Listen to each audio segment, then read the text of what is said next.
friends! Welcome to Stories and Stitches. I'm Jada. I love beads. I've been collecting them and shopping for them and looking at them and playing with them and making things with them for most of my life. But recently, I've really been into sewing with beads. I've been making beaded appliques, I've been adding beads to clothing, and in that time, the same little issues pop up over and over again. So today, I've got my 7 best tips for sewing with beads. So if you're new to beading or you want to get into sewing with beads more, hopefully 1 or all 7 of these tips will help you on your new journey into sewing with beads. Number 1, you've got to get control of those beads before you do anything else. Beads are largely round. They want to roll, bounce, they can skid if they're glass, they can take off and disappear, and they're small, so finding them again can be somewhat difficult. And the last thing you want is to step on them, lose them if they're kind of expensive and really pretty, or have an animal sort of be sniffing around and maybe lick them up and eat them. So you want to keep control of those beads. And there are a lot of ways you can do that. One of the things you can do is keep them in a kit and use the kit subdividers as you work. So just, keep the beads in their place that you originally got them in or where you keep them and just pick them out one at a time as you need them. But if that's kind of cumbersome, then maybe you need to change up the actual mat upon which you're working. I don't mean working directly on a smooth surface. Smooth surface is great and it's useful to keep things from wobbling around, but the beads want to really move and skitter and scamper and roll away. So it's good to have a beading mat. Velvet is a great fabric for that, but even just like a fabric placemat or a smooth little fabric quilted piece or a little bag like this one, this is sort of something I keep some of my beading material in. Working on this will help keep those beads from wanting to roll away. They won't get as far and they maybe won't even roll over the edges of the mat. So a fabric mat is a good thing to have.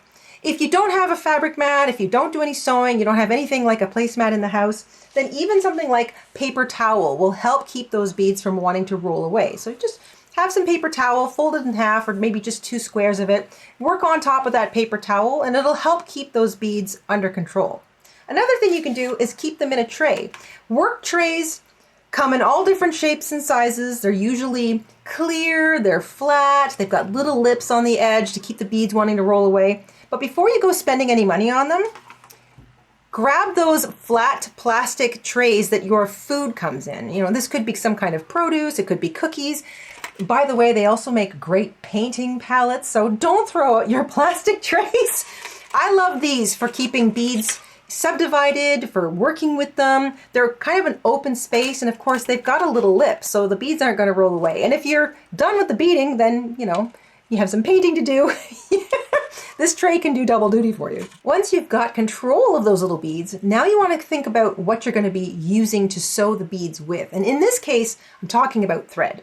I've used cotton all-purpose sewing thread. I like this because it's easy to find. You can find it sometimes at the dollar store. I like to match the color of my thread with my beading projects. But sewing thread, the cotton all-purpose thread, is not necessarily the best choice for a beading project. And that is because beads can sometimes have a very rough little edge around the hole that's drilled through them. And over time, that can rub away at the threads in the sewing threads. All those little tiny ply that make up a sewing thread, it can rub away at them, just like you would think of a cartoon, and it can snap. So all of that beading work you've done can start to come unraveled. I recommend nylon thread. Nylon is strong, it is still easy to use as sewing thread, and it's available in a lot of places. So check out your local craft stores or your sewing stores. Nylon is stronger than cotton. It still comes in lots of different pretty colors, and it will not break or snap as quickly as cotton all-purpose thread will. So if you are going to be making something, not necessarily for yourself or for practice, in which case, you can use whatever you have on hand. But if you're making something as a gift or to sell, then it's much better that you err on the side of longevity and go with the nylon sewing thread. Let's talk needles. This is my little needle kit or a little needle case. And if you are into sewing, chances are you've already got something safe to keep your needles in. But when it comes to beading, you need needles that have got really tiny little eyes so that you can slip the whole needle through the bead. And the smaller the bead, the smaller the hole through it. If you're brand new to this whole kind of world, then I recommend hitting up Amazon or your local dollar store and just grabbing one of those multi-packs of sewing needles. Frequently, these are varying lengths of needle and they have different sized eye holes in them. And most of the time, these have a couple that are really, really tiny that you can get through a variety of bead sizes. If you're a little more serious about beading, then look for beading needles that are size 10 or 12. Those are really good ones to start with. They're very, very small. They'll pass through most holes in beads. Remember, beads are all a little bit different, and even the holes inside beads of the same size can vary a little bit. But size 10 or 12 beading needles are a great place to start if you want to get into beading with smaller beads. My fourth tip covers stabilization. I've been making a lot of little beaded appliques like this one, and for that purpose, I've been using felt, craft felt. Craft felt is a stiff fabric. It doesn't fray and it doesn't stretch. It's also really easy to find and it's relatively affordable. You can find it at the dollar store, craft stores. You can get packages of it in different colors on Amazon. Craft felt is great. It's a great backing for beaded appliques and all sorts of craft projects. In fact, felt is great for a lot of things, so I would always recommend having some in the basic craft stash. But this is stiff. It's easy to work with. You can draw a picture on it and you can hold it while you do your beading. But if you want to get any bigger than, say, something like an applique size, so you're getting into a larger project, or maybe you want to add beading to an existing piece of clothing, you want an embroidery hoop. These come in a lot of different sizes. They come in different materials as well. Like this is plastic, but I also have some in wood. Embroidery hoops are relatively easy to find. You can find them at craft stores, you can find them on Amazon, and they're really easy to use. You just snap the smaller inside ring underneath the fabric, you squeeze the larger one over top of that, you tighten it up, and that will keep your fabric nice and taut, and then you can draw your image on it. You can do all of your beading without worrying about your fabric sort of buckling or pleating or sagging on you, and this is especially important if you're using a thin fabric or you're putting beads on something that's like a really well worked in cotton or any kind of fine fabric. And it also gives you something to hold on to. So you can really kind of hold on to that entire frame while you're doing the work. Makes it easier to move around with, pick it up.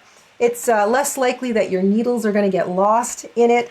It's a really good way to stabilize the fabric that you're doing the beading on. So I recommend, for larger projects than your average maybe little beaded applique, get yourself a set of embroidery hoops. We've gotten all the way to number 5 before I've actually talked about the beads themselves. That's because beads come in a lot of different sizes, and understanding how they are measured can take a little bit of getting used to, especially if you're new. They also come in different names, which can be also a bit confusing. For example, pony beads are large plastic beads that are about a centimeter in diameter. They have a big hole in the middle of them. And these are the beads that you use for things like making lanyard animals or kids crafts, that kind of a thing.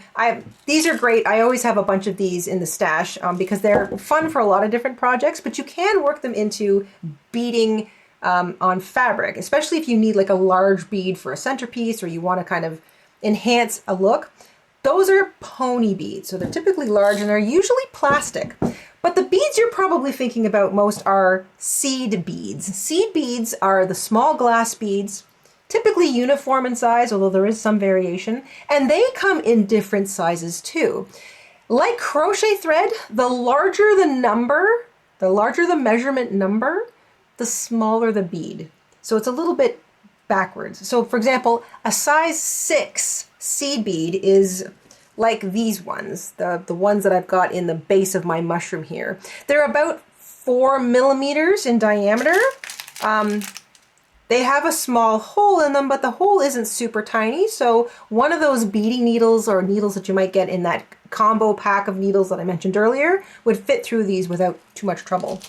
A size 10 or size 15 seed bead, much smaller, and they typically require a special beading needle. So these are the little super tiny ones. The smaller the bead, the smaller the hole. So that's something to keep in mind as well. I like to use a combination of seed beads, so the larger ones and the tinier ones, as I used in this particular carrot. So I've got like my super small ones on the inside and my larger ones on the outside. And the beads, while they do attempt to make them uniform, sometimes the holes can vary. And if you watch those live streams where I was making any of these, you'll see that some beads I just have to put aside because Their brothers will go over the needle just fine, but then you'll always run into a few where the holes are really, really small. So seed beads, if you're just getting into beading, I recommend the size 6 bead, which is about the 4 millimeter. So it's a nice size bead. It's small. They come in beautiful colors, but they're still easy to work with. They're not super small, and you can probably use a needle that you've already got in your stash. And then the next smallest size I would use would be the ones that are like an 8, maybe even a 10. So size 6 and 8 seed beads are the nice ones to start with if you're just getting into it. They're also usually the easiest to find. So if you're popping into Michael's or your dollar store, those are typically the glass seed beads that you're going to find there. All right, you've stabilized your fabric. You've got your beading needles. You've selected your beads. They're under control. Let's talk about sewing. The actual sewing of the beads can be best done using 2 different sewing methods: the beading backstitch and couching, and I'll explain both of them. Beading backstitch is primarily the stitch that I've been using the most when I've been making my little beaded appliques. All you do is you bring the needle up through the fabric, thread 2, 3, 4 beads onto it, and bring the needle back down through the fabric, creating a straight line. But then you bring the needle back up halfway through between those beads. You go through the last 2 or 1 bead, however many you've got in that first string.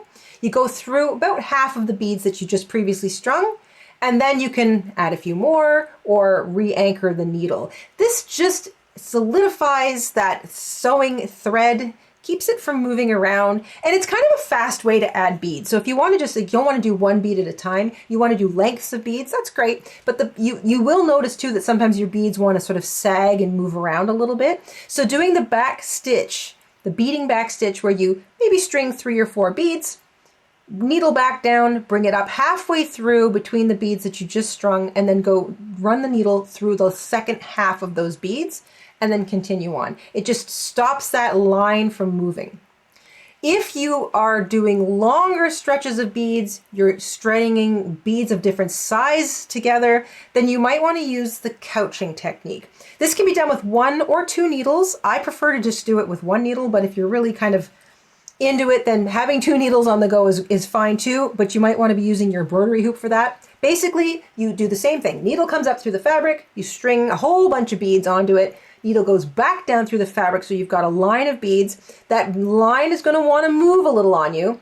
Couching is when you take the same needle or a secondary needle that's all threaded up with no beads on it, and you run that needle, so here's your line of beads, you run the needle up and over top of that line, and just kind of tack it. You're tacking it in between the beads. It's not going to show because your needle thread or your thread is going to go right down between the beads, but you're tacking that line.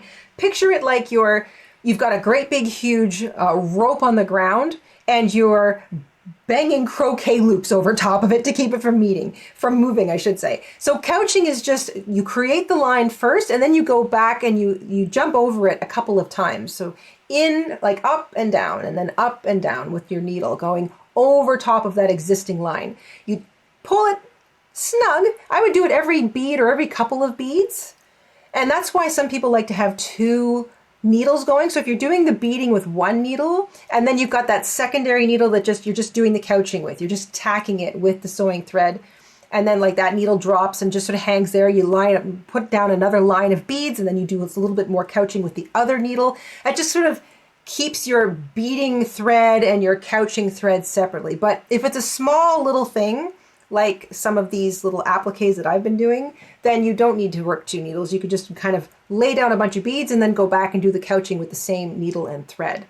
I've done some of that in the live streams. I've done a little bit of couching. I've certainly done a lot of the beading backstitch. Both of those are really great sewing methods to keep your beads exactly where you want them to stay. It also makes them stronger. So if there are interruptions to your thread, or your thread does get worn a little thin in some places, all of that extra backstitching and couching should help keep its longevity a little longer than if you just did sort of 1 little bead at a time.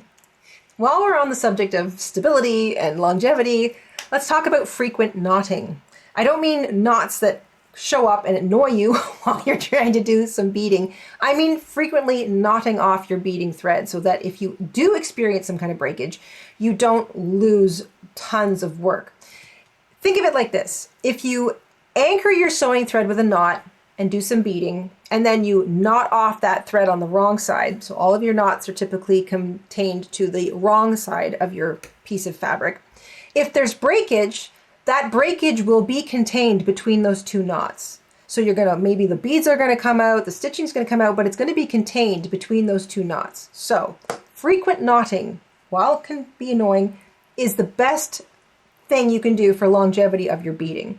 So maybe you bead, I think in this case, I would cut a length, like a nice length that wasn't too long so that it wanted to knot up or become problematic, and not too short that I would have to start and stop too frequently. But you want to, do pieces of your beading with a decent length of thread, create a nice anchor knot to start, do a little bit of beading, and then knot it off on the back. You don't necessarily have to cut and restart, but you should create a new knot before you start threading more beads into your work again. Suffice it to say, regular knotting, so securing of your sewing thread on the back or the wrong side of your work, is best for the longevity of the piece. So if there is any kind of breakage down the road, it will be contained between the most two recent knots. Just something to keep in mind, especially if you're going to be wearing this thing, or if you've used cotton thread, like a lot of the cotton that I did. So I talked about this earlier. If you're using cotton thread or all-purpose thread, consider adding more anchoring knots on the back of your piece than maybe you would have to if you were using nylon thread or even fishing line. And those are my 7 best tips for sewing with beads so far. Make sure that you've got your beads under control. Make sure that you've got the right sewing thread to use. Make sure you've got the right size needles. I recommend a package of multiple size needles for multiple projects. Make sure you've stabilized your fabric. Make sure that you've got the beads you're going to use sized appropriately, or you know the size of the bead that you want to use, especially if you're ordering them online. Practice those couching and beading backstitch sewing methods and knot your thread frequently. If you're new to sewing with beads, then I hope you found some of this useful and helpful, and have fun. Beading can be so much fun. The collecting, the sharing of beads, the looking at beads, the shopping for beads, but the working with beads especially is a great pastime and one that I have been enjoying for years. And it's so fun to discover new ways to use the beads in your collection. With that all said, I'm going to get back to making, I think, a few more of these little beaded appliques. I've got some more designs in my head that I want to play with, and I'm going to make sure I've got the right thread and the right needles to do the job. Have a great week, everyone. We'll see you soon here at Stories and Stitches, and remember, you get to stitch your own story. That's what I'm doing, and thanks so much for coming along for the ride. Talk to you soon. Bye.